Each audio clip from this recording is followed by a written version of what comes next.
সবাই তো সফলতার গল্প দেখে, কিন্তু এই অগোছালো পথের লড়াইটা কি কেউ দেখেছে?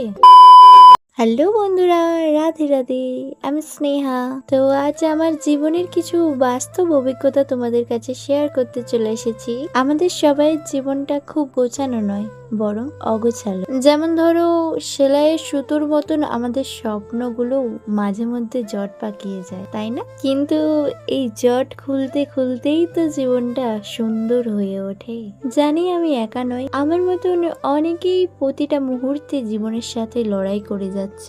তাদের কথা ভেবেই আমি আরো সাহস পেয়েছি, আরো এগিয়ে যেতে চেয়েছি। আমার এই অগোছালো স্বপ্নটাকে পূর্ণতা দিতে তোমাদের একটুখানি ভালোবাসা খুবই প্রয়োজন। তোমরা একটা লাইক বা সাবস্ক্রাইব দিয়ে আমার পাশে দাঁড়ালে আমি সাহস পাই আরো এক কদম এগিয়ে যাওয়ার জন্য। চলো না, এই অগোছালো পথেই আমরা একে অপরের স্বপ্ন পূরণের সঙ্গী হই।